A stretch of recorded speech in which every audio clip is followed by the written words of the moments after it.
মক্কা যখন বিজয় করলেন, আল্লাহর নবী 10,000 সাহাবাদের নিয়ে মক্কায় চলে এলেন। বাইতুল্লাহর ভিতরে দেখি 360টা মূর্তি আছে। রাসূল নিজে হাতে মূর্তিগুলো ভাঙলেন আর বললেন, ওয়াকুল জাআল হাক্কু ওয়া জাহাকাল বাতিল ইন্নাল বাতিলা কানা যাহুকা। এই আয়াত বারবার তেলাওয়াত করে মূর্তিগুলো ভাঙে।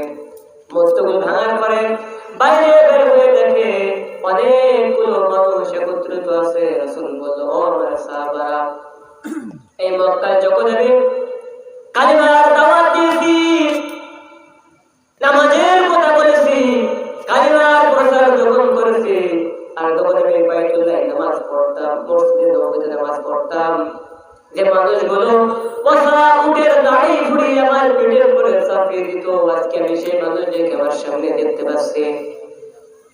যে মানুষগুলো আমার সাহাবাদেরকে মারতে মারতে দুনিয়া থেকে বিদায় করে দিয়েছে, শত শত নয় হাজার হাজার সাহাবাদেরকে মেরে দুনিয়া থেকে বিদায় করে দিয়েছেন, কারা মারছে আমি তাদেরকে দেখতে পাচ্ছি।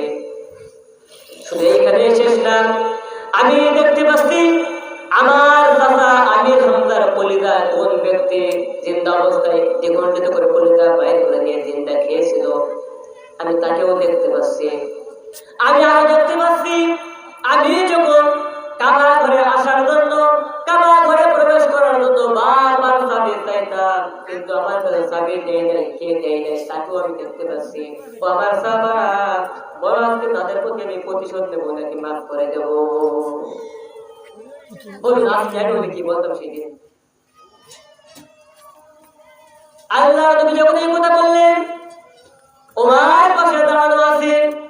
ওমর বলে, ইয়া রাসূলুল্লাহ, ইয়া হাবিবাল্লাহ, একবার আপনি অর্ডার দেন, আজকে কাফেরের গোষ্ঠী মেরে আমি সাফ করে দিয়ে দেব। রাসূল বলল, না, ওদের মেরো না। আস্তে আস্তে করে সবাইকে ডাক দিয়ে মাফ করে দিলেন। ওসমান ইবনে তালহাকে ডাক দিলেন, বলছে, ও ওসমান ইবনে তালহা, আজকে কি বাইতুল্লাহর চাবিটা আমার কাছে একটু দেওয়া যায়? চাচা আব্বাস বলছে, এ মুহাম্মদ, আজকে থেকে এই বাইতুল্লাহর চাবি রাখার দায়িত্ব আমার। জামাই আলী বলছে, না, আজকে থেকে বাইতুল্লাহর চাবি রাখার দায়িত্ব আমার। রাসূল বললেন, আমি লক্ষ্য করে দেখলাম উসমান ইবনে তালহার মুখের দিকে তাকিয়ে দেখি উসমান ইবনে তালহার মুখটা মলিন হয়ে গেছে, কারণ তাদের দায়িত্ব এতদিন পর্যন্ত উসমান ইবনে তালহার কাছে ছিল। আজকে তাকে দায়িত্ব থেকে বহিষ্কার করা হয়, তাকে বাদ দেওয়া হয়।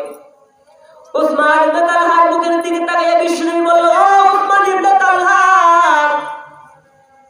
একদিন পর্যন্ত দেখে দায়িত্ব তোমার কাছে ছিল, আমি বিশ্বনবীর আজকে ওয়াসাবে তোমার হাতে দিয়ে দিলাম, দায়িত্ব তোমার। বলেন সুবহানাল্লাহ।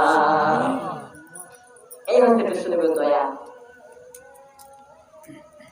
সবাইকে বলে দিলেন, আজকে আমি মক্কা বিজয়ের দিন সবাইকে ক্ষমা করে দিলাম, কিন্তু কয়েকজন কাফিরদের কথা বললেন, তাদেরকে যেখানে পাবে হত্যা করবেন। তাদের ভিতরে ওয়াসি ছিল একজন। ওয়াসি বুঝতে পারলো রাসূলের কাছে যদি কোনো কৌশল করে যাইতে পারি, তাহলে অবশ্যই রাসূল আমাদের মাফ করে দিবেন। বলেন সুবহানাল্লাহ।